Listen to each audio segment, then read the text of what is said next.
Turma de Defesa da Constituição, pessoal, vamos chegando para mais uma videoaula aqui no YouTube. Senhores, esta a terceira videoaula de conteúdo tendo em vista a menção 2, a nossa segunda avaliação. Nós já tivemos duas videoaulas após a aplicação da primeira prova.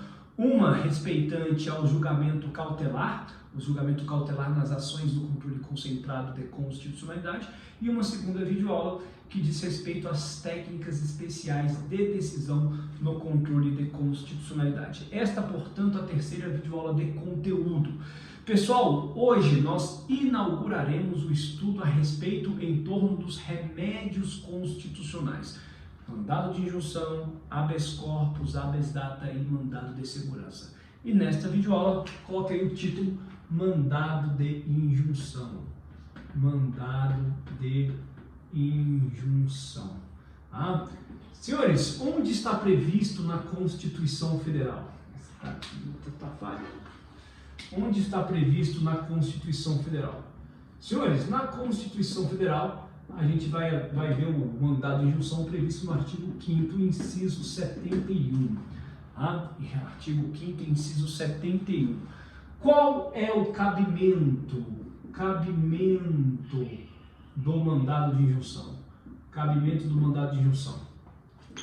Quando direitos e liberdades constitucionais ou prerrogativas inerentes à cidadania, à soberania ou à nacionalidade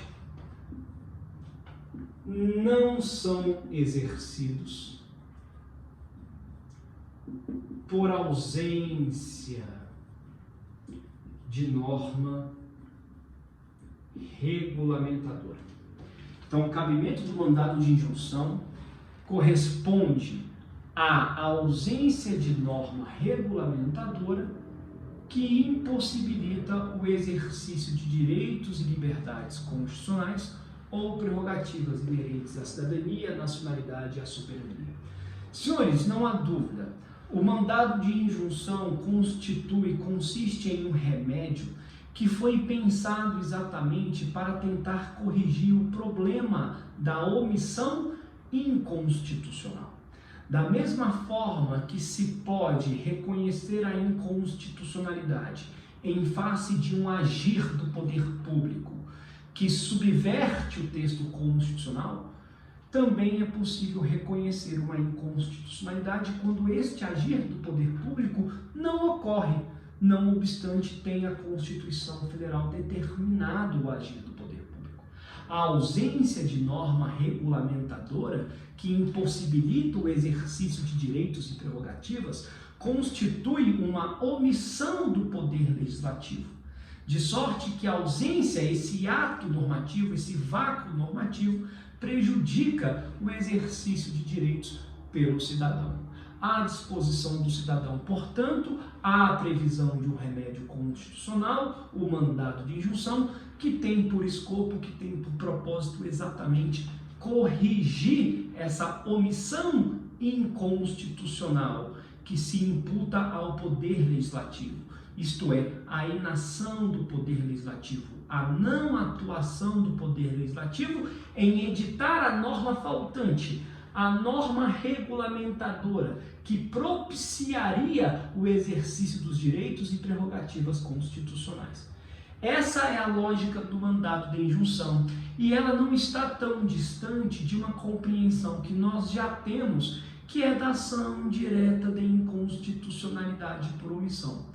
Ocorre que, ao passo que a ADI, ação direta de inconstitucionalidade por omissão, pertence à quadra das ações do controle concentrado e, portanto, a legitimidade ativa se limita àqueles que nós conhecemos lá no artigo 103, aqui o mandado de injunção está à disposição de todo e qualquer cidadão, sendo possível, inclusive, tome nota, o ajuizamento do mandado de injunção de forma individual ou mesmo coletiva. É possível que haja o ajuizamento de um mandado de injunção coletivo, por exemplo, por parte de um sindicato, por uma entidade de classe. Imagine aí que uma entidade de classe, a ANPR, Associação Nacional dos Procuradores da República, ajuize, impetre um mandado de injunção reivindicando o exercício de algum direito, de alguma prerrogativa que está impossibilitado a esta categoria em razão da falta de regulamentação. Ora, a ausência de norma regulamentadora, portanto, prejudica toda uma categoria e por isso se diz em mandado de injunção coletivo. À disposição, portanto, da sociedade civil, à disposição, portanto, do cidadão, o mandado de injunção é um instrumento importante que pode corrigir uma omissão inconstitucional. Senhores, o mandado de injunção deita raízes no direito brasileiro com a Constituição de 88 mesmo. Não havia a previsão do mandado de injunção em constituições pretéritas. Talvez você esteja inquieto por saber se há alguma inspiração do mandado de injunção no direito alienígena, no direito estrangeiro. Senhores, há uma controvérsia doutrinária em torno disso e eu vou aqui colocar algumas posições. A primeira posição é de que o mandado de injunção, vamos colocar aqui um tópico, vamos colocar aqui origem, tá? No direito brasileiro, portanto, repito, não havia previsão do mandado de injunção em outras constituições. Mas no direito estrangeiro há uma controvérsia aí em sede doutrinária e algumas posições merecem ser colocadas. A primeira posição diz que o mandado de injunção vai encontrar alguma previsão lá no Bill of Rights. É possível. Para essa corrente doutrinária, no Bill of Rights já havia a previsão de um instituto mediante o qual se pudesse reivindicar a atuação do Estado em face de alguma omissão do poder público. Agora, uma segunda corrente doutrinária vai dizer que o mandado de injunção tem alguma inspiração no direito inglês, que por ordem do tribunal se poderia determinar à administração que fizesse alguma coisa que prejudicasse o exercício e o gozo de direitos pelo cidadão. Então, algumas referências. Primeiro, Bill of Rights. Segundo, direito inglês. Tá? Senhores, ainda há uma terceira posição, que é do Celso Ribeiro Bastos. Ele fala o seguinte, olha, não tem nenhuma figura no direito estrangeiro propriamente que se possa atribuir a inspiração do mandado de injunção. Então tem a corrente doutrinária que nega qualquer inspiração. E um cuidado que se deve ter, lembrado por Manuel Gonçalves Ferreira Filho, quem estiver estudando pela doutrina do Manuel, vai ver o seguinte, o Manuel fala que temos que ter cuidado com o writ of injunction dos Estados Unidos, porque quando o Manuel fala do writ of injunction, ao contrário do que se possa sugerir, o writ of injunction do direito norte-americano não é um instrumento jurídico por meio do qual se tenta corrigir alguma inação do poder público. Porque a inação do poder público que se pretende corrigir com o mandado de injunção é exatamente porque se acusa ao poder público uma inação, uma inércia, um déficit de atuação. Aqui o writ of injunction, ele tem por objetivo, por escopo, exatamente o contrário. Aqui se pretende uma abstenção do Estado. Aqui se pretende um não fazer estatal. Então, apesar aqui da terminologia, é importante que se diga que este Instituto do Direito Norte-Americano ele não pode se confundir de jeito nenhum com os propósitos do mandado de injunção do direito brasileiro, porque os objetivos são diametralmente opostos. Então, em termos de origem do mandado de injunção, é importante que saibamos. No direito brasileiro, a primeira previsão sucede realmente com a Constituição de 88. Não havia previsão nas constituições anteriores. Há corrente doutrinária que atribui a inspiração do mandado de injunção ao direito inglês ou então ao Bill of Rights. E temos aí a advertência do Manuel Gonçalves Ferreira Filho para que a gente não confunda o Instituto do Mandado de Injunção com o Instituto do Writ of Injunction do direito norte-americano, porque aqui o que se pretende é exatamente o contrário. Aqui se pretende uma abstenção do Estado e não um fazer do Estado para corrigir a omissão reputada inconstitucional. Beleza? Ok? Senhores, maravilha. Vamos apagar aqui essa primeira parte do quadro.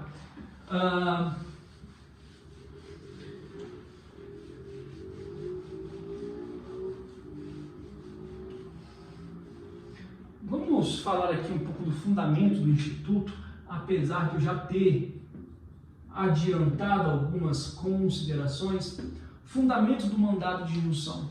Senhores, aqui, mais uma vez, a reflexão que se coloca é a compreensão de que a inação do poder público, a inércia do poder público, o déficit de atuação do poder legislativo pode sim configurar, caracterizar uma inconstitucionalidade, se em razão desta inércia, direitos e liberdades constitucionais ou prerrogativas inerentes à cidadania, soberania ou nacionalidade não puderem ser exercidas. A ausência de norma regulamentadora é que qualifica a omissão inconstitucional.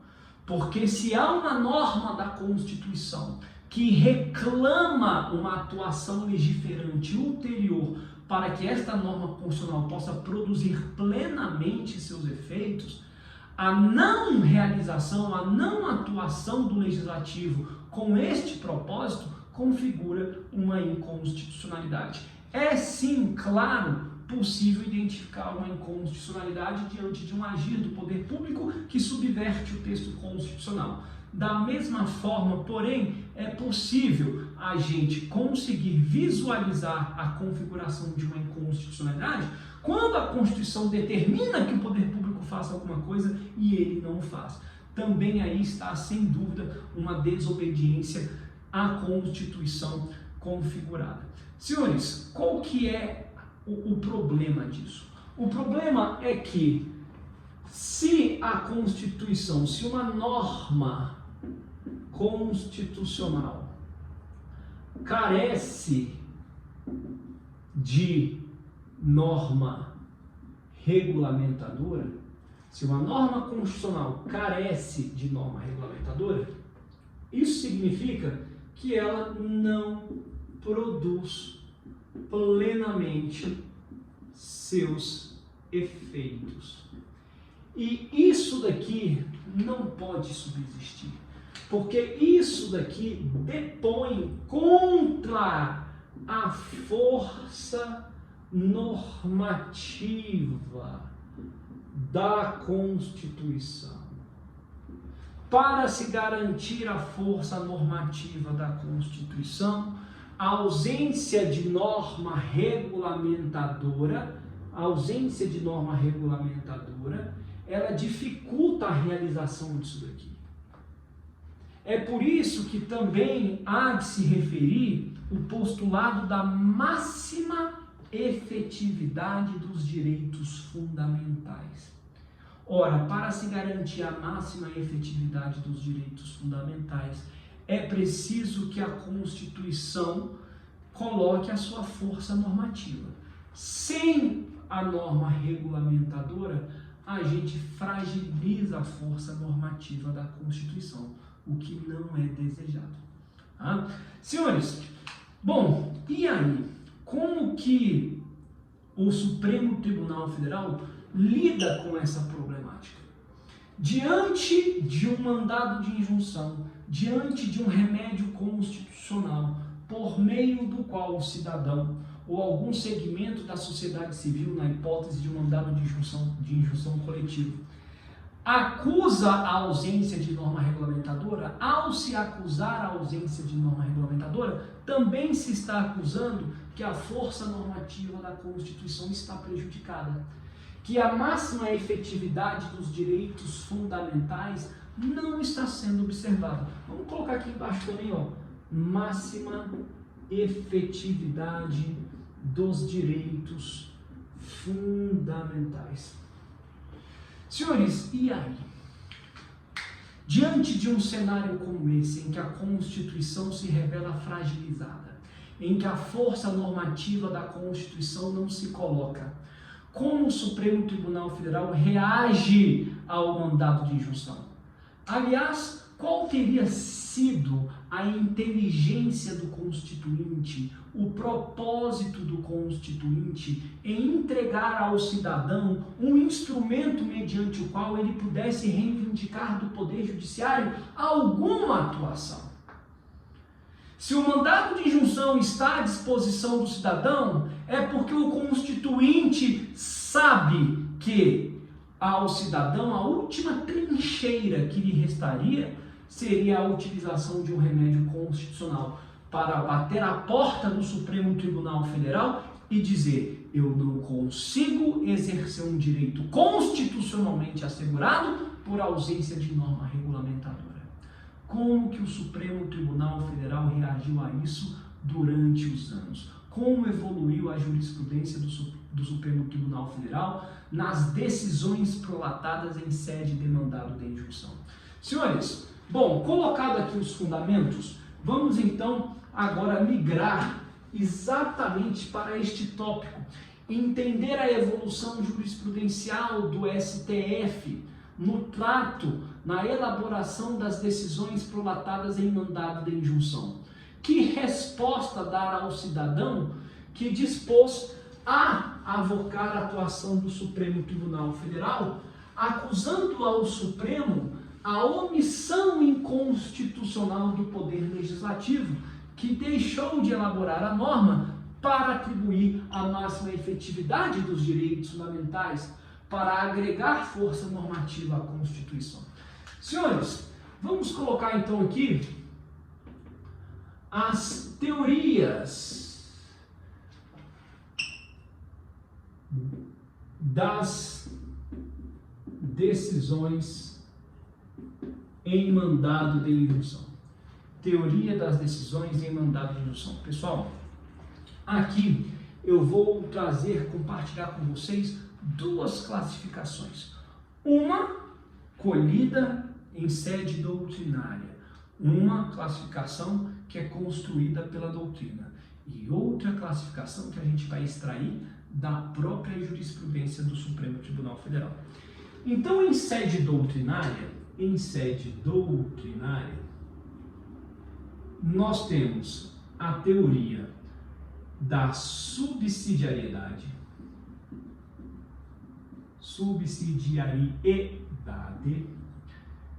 teoria da independência jurisdicional, teoria da resolutividade e teoria intermediária.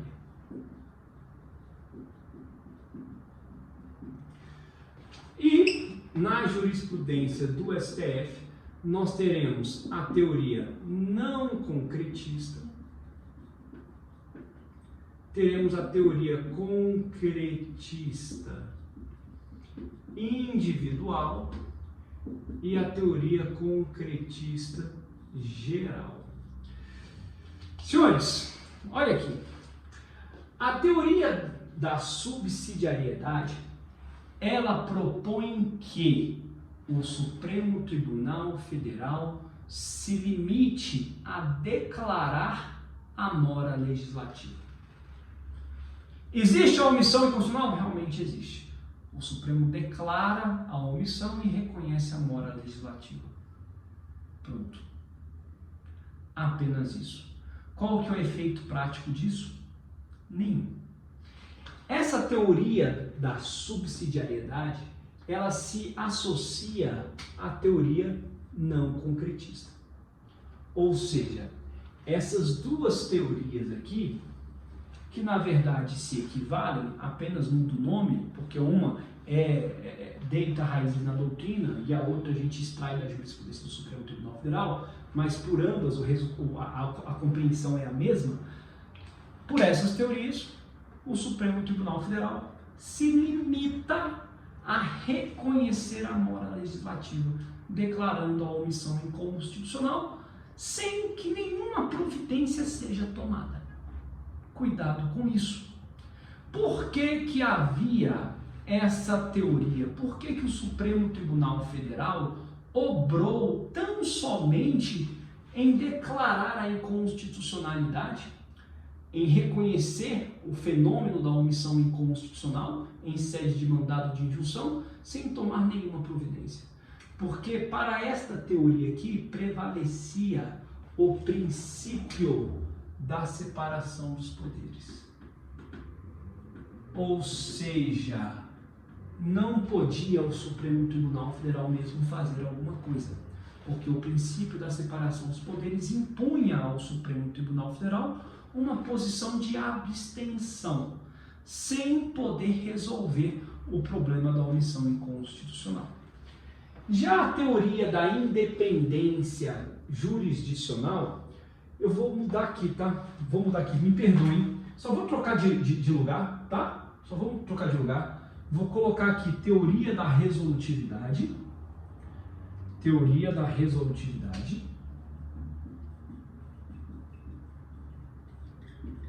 E aqui teoria tá falhando também, né? Independência jurisdicional. Tem que comprar pincel. Olha só, a teoria da resolutividade, ela se associa à teoria concretista individual. Por quê? Porque aqui o Supremo Tribunal Federal, ele se propõe a resolver a problemática da omissão inconstitucional. E resolve. Ou seja, aqui o Supremo, ele estabelece uma decisão que vai preencher a lacuna normativa, de sorte a entregar ao cidadão a possibilidade do exercício do direito, que até então era impossível de ser exercido por ausência de regulamentação, por ausência de norma regulamentadora. Mas agora o Supremo Tribunal Federal responde ao cidadão com uma sentença de perfil aditivo. O Supremo atribui uma decisão de perfil aditivo, preenchendo a lacuna normativa, mas o faz de forma individual, isto é, aquela decisão só se aproveita ao impetrante, tão somente. Diferentemente do que sucede com a teoria da independência jurisdicional, que está associada na jurisprudência do Supremo à teoria concretista geral. Aqui o Supremo também constrói uma decisão de perfil aditivo, mas vai além. Ele não faz isso apenas para aproveitar a parte impetrante. Não, ele faz isso atribuindo à sua decisão eficácia erga omnes, ou seja, para além do impetrante. Senhores, para estas teorias, tanto a teoria da resolutividade, independência jurisdicional, ou teoria concretista individual ou geral, o Supremo passou a ter a compreensão que outros princípios mereciam primazia, outros princípios mereciam relevo, em detrimento do princípio da separação dos poderes, que passou por um processo de releitura. Que princípios são esses? Os princípios da força normativa da Constituição e da máxima efetividade dos direitos fundamentais. Em razão destes princípios, houve então um decréscimo, um declínio do princípio da separação dos poderes, autorizando ao Supremo Tribunal Federal, portanto, que preenchesse a lacuna normativa, entregando ao cidadão, entregando à sociedade civil, inclusive em momento posterior, com eficácia erga omnes, a regulamentação necessária para que os direitos ou liberdades constitucionais ou prerrogativas inerentes à soberania, nacionalidade e cidadania pudessem ser exercidos. Ok? Senhores, vale a pena a gente fazer algumas referências dessa evolução jurisprudencial, quando o Supremo sai dessa primeira faixa aqui de teoria e migra para a teoria concretista. Que mandados de injunção são emblemáticos na jurisprudência do STF e que revelam essa virada de mesa, essa virada de entendimento? mandado de injunção 670, 708 e 712, aqui ó, mandado de injunção 670, 708 e 712 foram julgados conjuntamente. Aqui o Supremo Tribunal Federal regulamentou o direito de greve dos servidores públicos. 30 anos à época do julgamento, decorridos do advento da Constituição, sem que o Poder Legislativo regulamentasse o direito de greve dos servidores públicos. O Supremo Tribunal Federal, então, resolveu regulamentar. A partir do quê? A partir da legislação e das regras do exercício de greve da iniciativa privada. Houve, então, uma referência legislativa a ser seguida. Isto é, uma solução constitucionalmente obrigatória. Senhores, coloque isso daí, dá um destaque para isso. Solução constitucionalmente obrigatória. Essa expressão, solução constitucionalmente obrigatória, ela vem lá do direito italiano. E foi aí que o Supremo Tribunal Federal buscou inspiração para desenvolver a teoria concretista individual e geral. Porque a solução constitucionalmente obrigatória, ela se coloca como uma possibilidade legítima para que o Supremo construa uma decisão de perfil aditivo. Por quê? Porque o Supremo ele não atua com inteira liberdade. Ele vai buscar uma referência legislativa análoga para tentar resolver um problema de omissão inconstitucional. Perfeito? E outra, o Supremo, quando resolve a lacuna normativa, ele se limita à lacuna normativa, não podendo ir além. O objeto da decisão do Supremo é limitado, é gradeado pela problemática da omissão inconstitucional acusada. Não pode se aproveitar o Supremo da situação e legislar além daquilo que realmente constitui o problema da omissão inconstitucional. Professor, o senhor falou em o Supremo legislar? Sim, porque em sede doutrinária você vai encontrar a expressão como se o Supremo atuasse como um legislador positivo. Isto é, ele realmente preenchendo uma lacuna normativa. Já que o poder legislativo esteve inerte, houve esse déficit de atuação pelo poder legislativo, então o poder judiciário poderá, nesta hipótese, em nome dos princípios da força normativa da Constituição e da máxima efetividade, entregar ao cidadão o direito de exercer as suas prerrogativas, as suas liberdades constitucionais. Beleza? Ok? Senhores, maravilha, tá? Muito cuidado para efeitos aí da nossa prova, nossa menção 2. O que eu encareço, claro, é o cuidado com o domínio destas teorias. Aqui, por último, a teoria intermediária. Essa teoria intermediária consiste em quê?